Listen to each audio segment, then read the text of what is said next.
Going on, everyone? This is your boy Des the King, and we back yet again with the Father's Day edition of King Talk TV. I have a very special guest coming on in a moment. He's a Brazilian jiu-jitsu practitioner. Actually, it's my first time meeting him, so we're going to get to know him all together. If you're watching this on YouTube, please like and subscribe. Support your boy. This is King Talk TV podcast where we talk about martial arts, life, philosophy, fitness, you name it, the whole nine. This is actually my second time trying to go live and bring my guest on, and we're having some technical issues. So I'm starting over to try to see if we can get this thing to work. But again, happy Father's Day to all those who are fathers.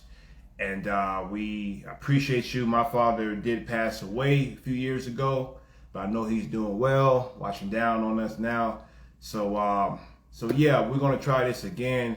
I see that Sophia Fernandez is on, and my guest is on. So yeah, I'm gonna bring them on. We're just gonna have a great talk. Again, if you're watching this on YouTube, if you're watching this live right now, give me a like, comment, ask questions throughout the video, so we can all have a good conversation to start out our Sunday morning. So without further ado, I'm gonna see if I can bring on my guest again.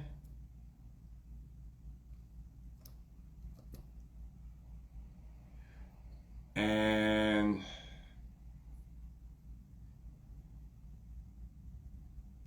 man, for some reason it is not working. I cannot get him to join.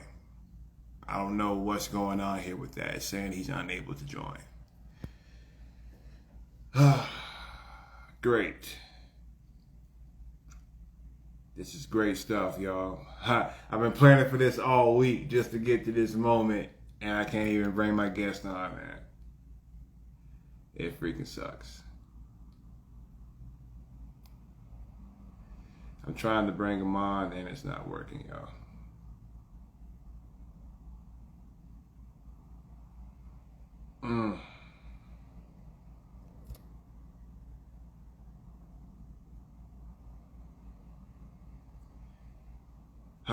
I can't seem to get him on here. It looks like he's.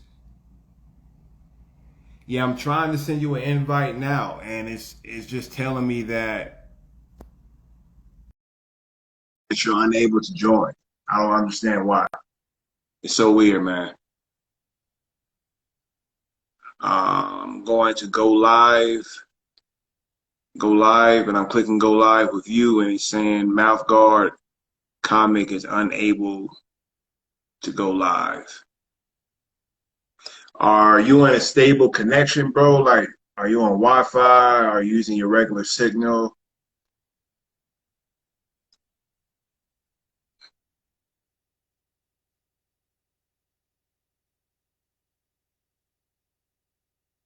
That is so weird, man. Appreciate you guys for being patient with me. I know this is a lesson for me in the future. Always test to make sure it works before it's showtime. Hold on, fellas. Hold on.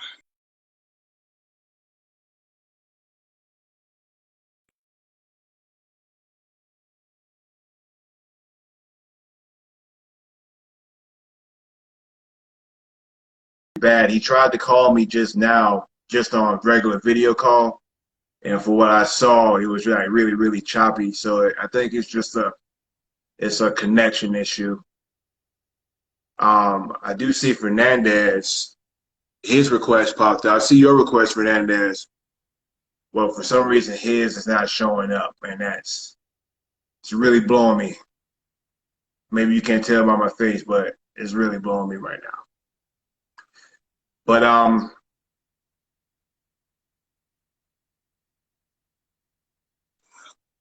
not Sophia.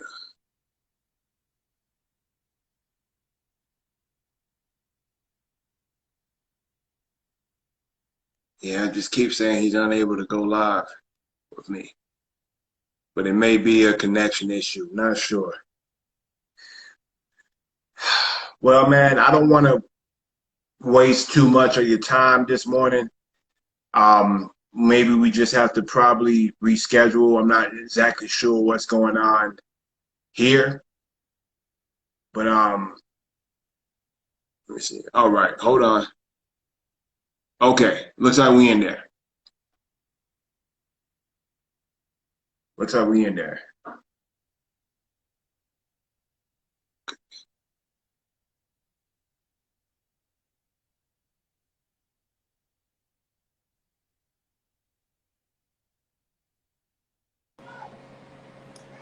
Yo, oh Mendez, what's up, bro? Dang, man, I thought I was, bro, I thought I was clicking the other dude's my Yeah, man's page, bro. I was just trying to save the show. Oh, I feel you, man. No, I appreciate you, bro. I appreciate you. But I saw him try to join just now, and I was trying to see if that job was gonna work. Hold on,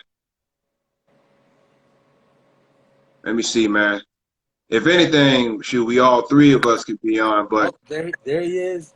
Hey, what's going on? You, hey, okay, well, shoot. Since I got both of you on, we could just run it like this, man. But I'm glad that you got on, bro. Hey, everyone watching, this is your boy Des the King.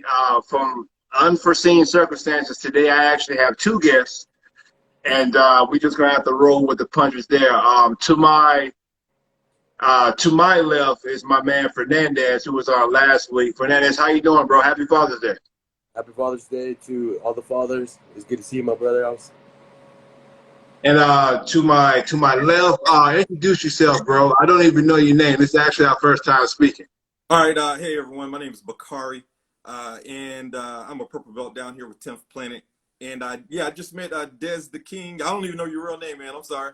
It's Yeah, you can just call me the King, bro. That's all. all right, we'll try.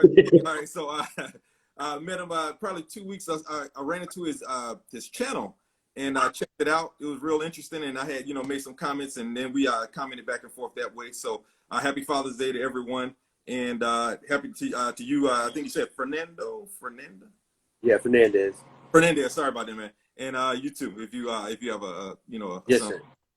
All right. Hey, I appreciate both of you for joining, man. And I don't know what kind of technical issues we was having earlier, bro. That never happened to me before, so I don't know what was going on with that. I had to try two different computers, a cell phone. Then finally, I was able to get on my iPad. So that's when I was able to send a request. Finally, so Okay, awesome, man, awesome, man. Well, happy Father's Day to both of y'all. And starting with you, sir, man. Well, tell us where you're from. What got you into jiu-jitsu, and what led you up to becoming a purple belt? I think both of you are purple belts, so okay, I think that's cool. right, okay. So for me, I started judo actually in it was like 1998, 98, 97 or so, and I did that for about a year. But what ended up happening with that is that one day I went to my school. This was in Tallahassee, Florida. One day I went to my school and they had disappeared.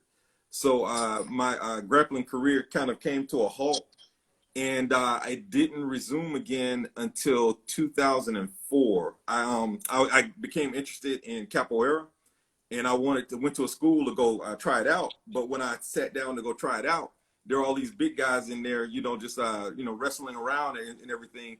And the instructor named David Furman came over to me and said, "Hey, you want to try this out?" And so, with the little bit of judo experience I had, I came in there and I was able to, take a guy down real quick. And so I just fell in love with the actual sport. It was no gi at the time. So I did no gi from 2004 to 2008 without ever putting a gi on. And then I was traveling all around, and from Florida to Georgia to other places. And then what ended up happening is I bumped into Smiley's Academy in Florida, and that's where I trained from 2008 to 2000, I think in 10, and I earned my blue belt there. And then from 2010 to 2012, I was at another academy on Jacksonville Beach, and I earned my purple belt there. And then 2013, I took a hiatus for about 5 years, and I came back in 2018 and started training from then probably about 3 times a week until current. And so I switched to 10th Planet last year, and it was sort of like kind of starting over again because it was, going from gi to no gi. And so I've been with 10th Planet for about a year and some change now. Cool, man. So you're technically almost a black belt. As No, far as like no, I won't say it at all. I've been training as long as some black belts, of course, right. but taking it seriously, 3 times a week for me, that's what I do now. I've been doing that consistently, since I've returned in 2018. So Awesome, man. That's awesome. I think Fernandez, you're familiar with 10 Planet Jiu-Jitsu, right? Did you do any training with them or?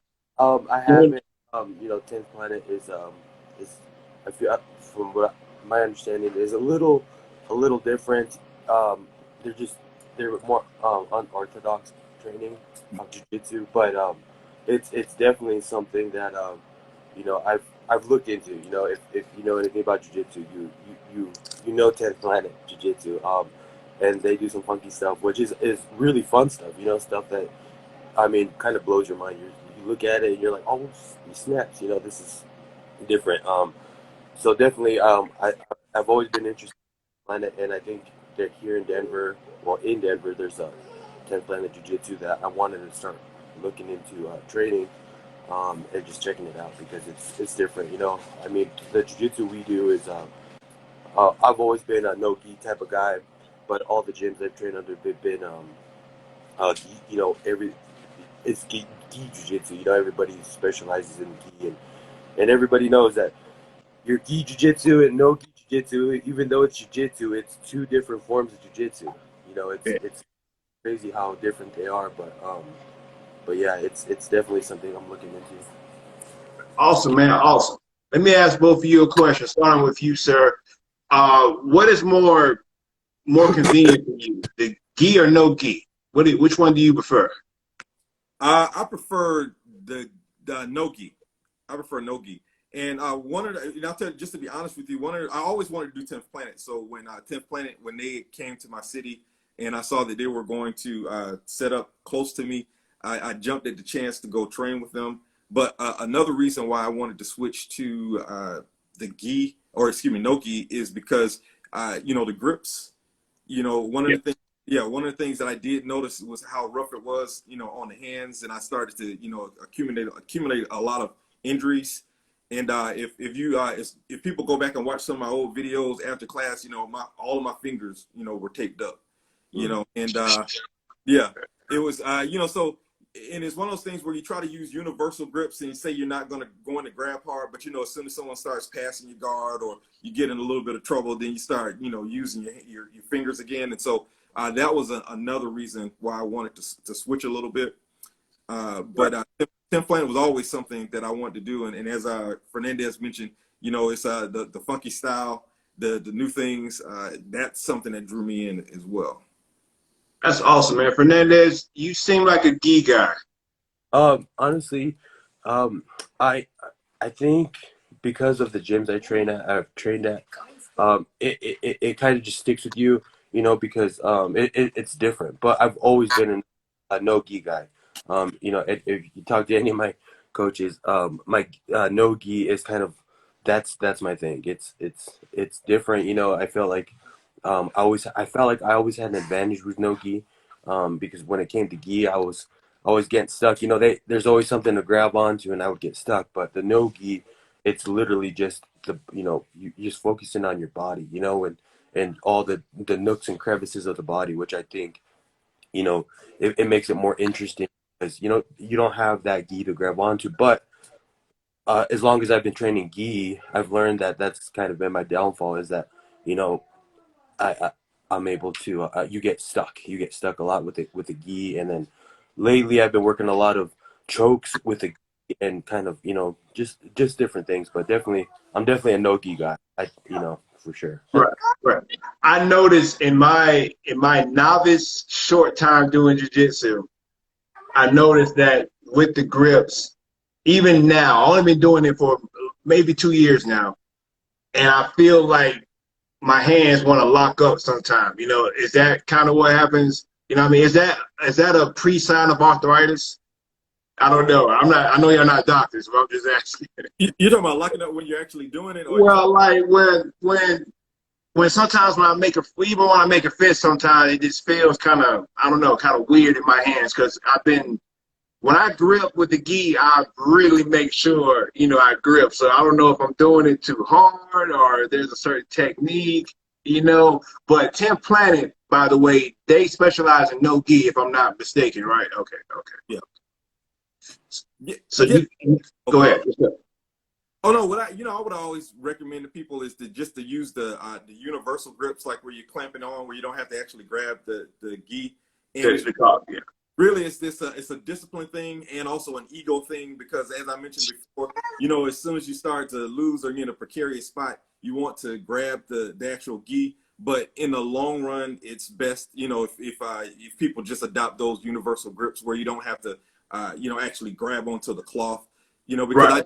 I do know some of the older, guys or some who've been in it for a while. They do say they do have some problems with their hand. It's nothing to dissuade people from actually doing it, but it's just something to look out for and just to be aware of. And I think most people tend to be okay, and then also it's just a factor of not being so, wanting to win every single moment. People can relax their hands, etc. I think that helps people as well, Yeah. Yeah. Yeah. Me being a white belt, I want to win every time I roll, So I'm going 100% every time, you know what I mean? But that's not always the best strategy, Yeah. long term. Long term. Great stuff, fellas. Great stuff. I'm going to shift the narrative a little bit from BJJ to something else.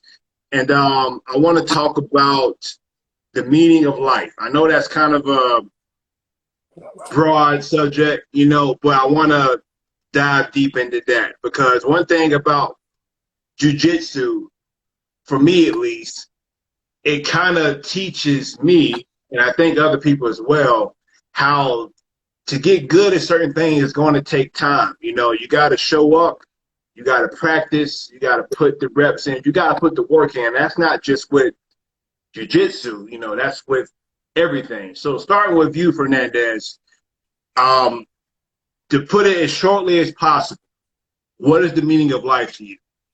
Um, honestly, I guess to be honest with you, it would be just give it everything you got. Everything I do, I give it everything I got. I got my family now, and my that's my biggest priority in life. Like as long as I'm able to support my kids and give them everything I have, then life is great for me. But to do that, you have to get up every day, even the days you don't want to, give it 100% everything you got.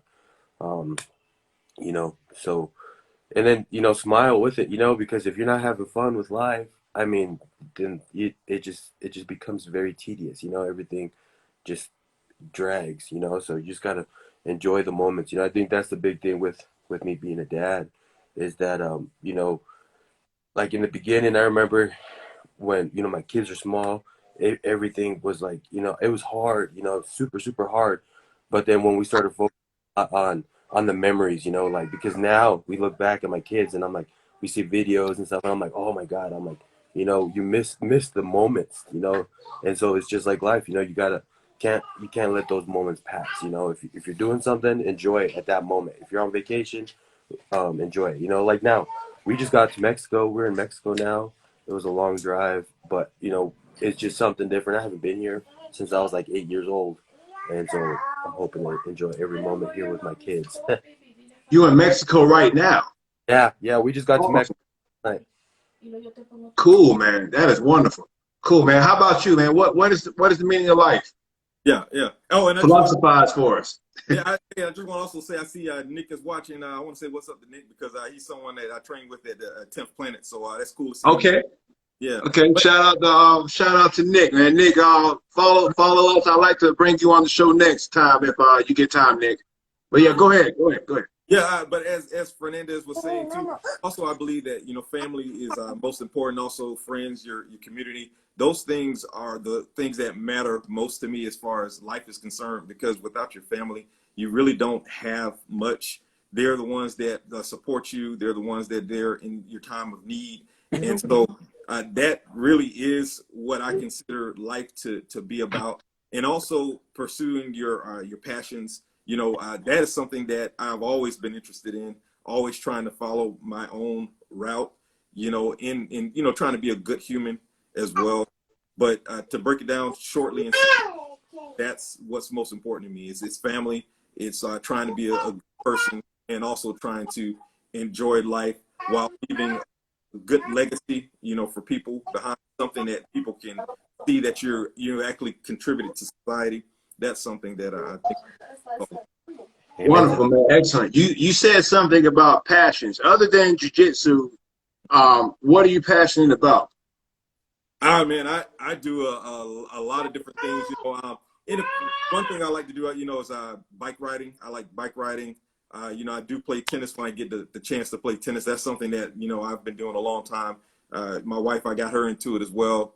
My family, my dad and brother, they, you know, grew up playing. And so that's something that's been in our family for a long time. And also, just as far as my profession, you know, dealing with people, you know, I'm an educator. So that's something that's important to me as well.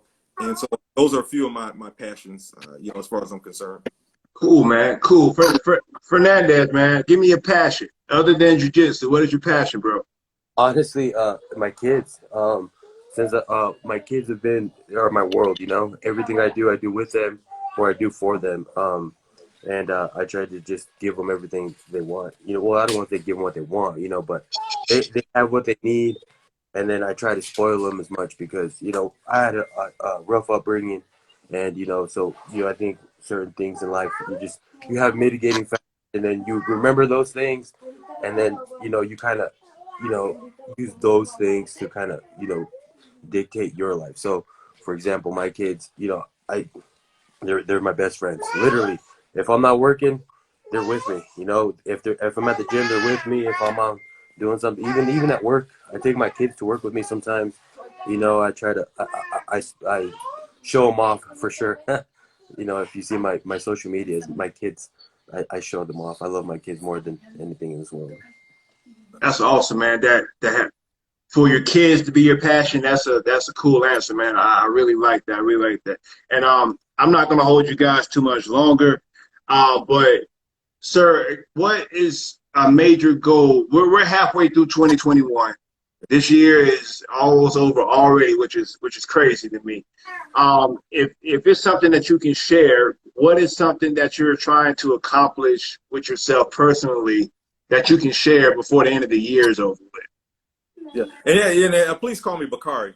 Yeah, that's Bakari. That's my name. Bakari. Okay, Bakari. Okay, Yeah. no problem. Is as far as the goals that I have set for this year, you know, a few things just professionally. As I told you guys, you know, I'm an educator. One of the things I do is I write books as well. So I am working on another project as far as a book is concerned. Also, as far as jujitsu, it's just to maintain the consistency because I found out, you know, since I've been coming back, the consistency is what has paid off for me more than anything else. So just as I said before, I'm 47, so you know I go 3 times a week. You know I don't want to kind of hurt my body, so I try to maintain that schedule. Yeah. But you know, keep it up with the consistency with that. Also, just being you know a good dad. You know, Father's Day makes this a special day, so you know being a good dad, you know being a good husband, those kinds of things, and that's pretty much it. Good question. Yeah. Do you plan on becoming a black belt one day? Is that like an end goal for you? That would be a good goal, you know, but like say for instance, when I was before I switched over from the gi, like say for instance, I was a purple belt 2 stripes before I switched over no gi to 10th Planet, and it was this time this year I would have been testing for the brown belt because that's the cycle we were in, and so. Yeah. But when I switched to 10th Planet, it was almost like an entirely new system. I mean, you know, with our warm-ups, sometimes you learn, you know, you'll have just in one warm-up, like say we have A1, A2, A3, A4, you know, and it goes on, you could do 15 to 25 different movements, you know, so Oh, it's, wow. yeah, so it's like it's an entirely new system. You had to kind of like almost starting over again. I'm still a purple belt, but I put off those goals and I just said I just want to be the best jiu-jitsu artist I can be. you know. Right. But black belt is what I would like to be one day. Yeah. Real quickly, 10th Planet, do they specialize in leg locks? Like what is the Well, main thing that they kind of teach there? Well, 10th Planet has a number of systems that they try to use. Like, say, for instance, you have the rubber guard, you have the truck system, which is, if you get on someone's back and you have to insert your leg, like, say, you're getting the hook, and then you'll grab the other person's leg and bring them around where their stomach is on top, or let's say their butt is on top of your chest, and you start working the truck from there. Let's see, the rubber guard, the truck, the lockdown system, and then I may be forgetting something else, but it's just a number of different systems that we use to enter. As far as leg locks are concerned, you know, Eddie Bravo wanted to bring everyone up. Like, say, for instance, when, you know, the Down Here Death Squad and all those guys came in with leg locks. And so they did start introducing a lot of leg locks. So we do specialize in that, you know, and say, for instance, the guy that I'm with now, Storm Shannon, he's a leg lock specialist, and he has leg lock labs every Saturday. So I attend those. And so that's another reason I switched over as well, because I wanted to become a leg lock specialist. So that is something that we do as well. Awesome, man. Awesome. And just a few more minutes, fellas. I know it's Father's Day, and I know you want to spend time with your families. Fernandez, I wanted to ask you real quick before I ask my last question. Your goals for before the end of the year, man. What are you trying to get done? Goals, you know. So I think when it comes to competition stuff, you know, I was really big into fighting. So I think, you know, after, you know, COVID's kind of calmed down, so I will be making my pro debut this year. Awesome. And then on top of that, we just found out about IBJJF. It's going to be in Vegas, November 10th. And then, you know, I'm on 4-stripe purple belt right now. So I definitely want to take a run for the IBJJF in November in Vegas. So that is awesome, man. I'm gonna have to try to come out there and watch you, bro. You said that's in November? Yeah, November 10th to the 13th. My wife and I were both possibly both competing. You know, she's really big into it. So I think we want to kind of make it a family thing, and then you know, take the kids out there and enjoy a little bit. Awesome. That's cool, man. Hey, so I need this is my last question. I seen you do a heel hook from, I think, open guard on one of your videos. Dang, I can't remember. But what's your favorite submission? What's your favorite? What do you like to do? You like to choke, armbar, heel hook? What's your favorite position? Yes. You know what I mean? I know what you're talking about. Yeah, when I sit it, I was cross-legged, and I pulled the guy's leg in and was able to do a heel hook from that. Is that the one you're talking about? Yes. Yeah, I was just testing that out, and luckily it worked. But my favorite submission is from Keisa Gatami. You know, from my judo days, I was able to I never used it in BJJ, and then finally I was able to use Keisa Gatami where you grab the head and the arm, and I said, let me try it out in BJJ, and to my surprise, I was able to just, you know, really tap people with no problems, because in BJJ, a lot of us theoretically we know how to escape the head and arm, you know, when they're trapped in there, but we don't face it that often. And so I found out, you know, in my experience, and so the case of Gatami, I've been working with that on people and just trying different variations. That's one of my favorite techniques. But also, you know, as far as leg locks are concerned, I like the heel hook. And whenever I can, you know, pop that on someone, that makes me happy as well. So. It makes you happy to incapacitate someone's knee. That's savage. The heel hook is probably the most savage move in jiu-jitsu, I think. Always try to be careful. Yeah. Yeah. Definitely be careful with heel hooks. Fernandez, your favorite submission, bro? Well, honestly, I'm a big guy. I'm really big into lockdowns. You know, that's the one thing I work a lot is lockdowns. I've learned that, you know, if you can personally, like, my lockdown game is pretty good, and from there it just dictates so much. It can dictate, you know, so many sweeps and submissions, and so I think, you know, I wouldn't say so much as submission, but more of that position is if, you know, if I can get you in a lockdown, that's I'm more than happy there. More than happy with that. That's cool, man. That's cool. Fellas, I want to say thank y'all both for joining. I know we had some technical difficulties earlier, but it seemed like it worked out pretty well. I wasn't prepared for two guests, so I kind of had to, juggle it back and forth. But I think it turned out well. Each of you, could you just shout out, your Instagrams in case someone wants to get in contact with you, wants to train with you? I think I got a few followers from Florida. And I actually got a few in Mexico, so you might meet someone in Mexico too, Fernandez. But starting with you, Bakari, if you just shout out your Instagram and information about you, in case someone wants to talk to you. Okay, all right. Yeah, my YouTube channel is Mouth Guard Comic, like Mouth Guard. You put in Mouth Guard Comic, and also my Instagram is Mouth Guard Comic as well. And shout out to 10th Planet Jack, 10th Planet Orange Park, as well as 10th Planet Jack's our sister academy, and if you want to contact me, those are the ways you can contact me. And I want to thank you, Des, for, Des the King, for, inviting me on the show. This was cool. Nice meeting you too, Fernandez, as well. It's nice meeting you as well. Yes, sir. Hey, thank you guys, man. God bless you all. I'm going to upload this on YouTube. If you're watching this on YouTube, please like and subscribe. Fellas, happy Father's Day to both of you. I'm going to let you both get back to your families. Hello, man. That's the father coming up in 18 years right there. We're telling him Happy Father's Day. But fellas, again, thank y'all. God bless y'all. Hope y'all have a great day, okay? Hey, you too. Thanks, man. I appreciate y'all. Thank you. Bye. Yes, sir.